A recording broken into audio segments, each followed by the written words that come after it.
आदाब दोस्तों, स्वागत है आपका इंडस रिपोर्ट एंड एनालिसिस में। दोस्तों, मोदी जी की ब्रुनई यात्रा। दोस्तों, आज सुबह प्राइम मिनिस्टर नरेंद्र मोदी जी ने ब्रुनई में हाई कमीशन के नए चांसरी का उद्घाटन किया। प्राइम मिनिस्टर मोदी जी अपनी 2 नेशंस के टूर के पहले लेग पर ब्रुनई पहुंचे। इसके बाद वो सिंगापुर भी जाएंगे। ब्रुनई में नए चांसरी का कॉम्प्लेक्स देखने में ही एक अलग ही बात थी। मिनिस्टर ऑफ एक्सटर्नल अफेयर्स ने इसे प्रोफाउंड सेंस ऑफ इंडियननेस का नाम दिया। इस कॉम्प्लेक्स में ट्रेडिशनल मोटिव्स और ट्री प्लांटेशंस का ख्याल रखा गया है, जो क्लासिक और कंटेम्पोररी एलिमेंट्स को ब्लेंड करता है। इनॉग्रेशन के दौरान प्राइम मिनिस्टर नरेंद्र मोदी जी ने वहां मौजूद इंडियन कम्युनिटी के लोगों से भी मुलाकात की। उन्होंने उनकी कंट्रीब्यूशन को अप्रिशिएट किया, जो दोनों देशों के बीच एक जिंदा ब्रिज का काम करते हैं। प्राइम मिनिस्टर मोदी जी ने बायलैटरल टाइज को और मजबूत बनाने की बात की। 1920s में तेल की खोज के साथ इंडियंस ब्रुनई आने लगे थे और अब वहां लगभग 14,000 इंडियंस रह रहे हैं।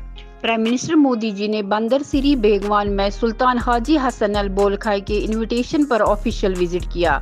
उन्हें एक सेरेमोनियल वेलकम मिला और प्रिंस हाजी अल मुहतदी बिल्ला क्राउन प्रिंस और सीनियर मिनिस्टर ने उनका गर्मजोशी से स्वागत किया। ये पहली बार है जब एक इंडियन प्राइम मिनिस्टर ब्रुनई का बायलैटरल विजिट कर रहे हैं। प्राइम मिनिस्टर मोदी जी का ये हिस्टोरिकल विजिट इंडिया और ब्रुनई के डिप्लोमेटिक टाइज के 40th एनिवर्सरी के साथ कोइंसाइड करता है। ब्रुनई इंडिया के एक्ट ईस्ट पॉलिसी और इंडो पैसिफिक विजन में एक इम्पोर्टेंट पार्टनर है। न्यू दिल्ली से निकलते वक्त प्राइम मिनिस्टर मोदी जी ने कहा कि उन्हें दोनों देशों के बीच स्ट्रॉन्ग टाइज बनाने की उम्मीद है, खासकर कमर्शियल और कल्चरल लिंकेजेस को बूस्ट करने की। प्राइम मिनिस्टर ने ये भी कहा कि वो सिंगापुर के साथ स्ट्रेटेजिक पार्टनरशिप को डीपन करने के लिए डिस्कशंस का इंतजार कर रहे हैं, खासकर एडवांस्ड मैन्युफैक्चरिंग, डिजिटलाइजेशन और सस्टेनेबल डेवलपमेंट के नए और इमर्जिंग एरियाज में।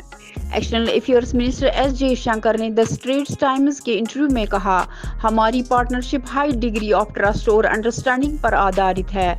अब वक्त आ गया है कि हम अपनी टाइज को नेक्स्ट लेवल पर ले जाएं, जो करंट रिलाइट्स को रिफ्लेक्ट करे और वर्ल्ड के स्टेट को भी कंसिडर करे। और इस तरह प्राइम मिनिस्टर नरेंद्र मोदी जी की ब्रुनई यात्रा एक नए दौर की शुरुआत थी, जहां नए और मजबूत संबंधों की बुनियाद रखी गई। और ऐसी इंफॉर्मेशन हासिल करने के लिए जुड़े रहिए हमारे साथ इंडस रिपोर्ट एंड एनालिसिस में। शुक्रिया।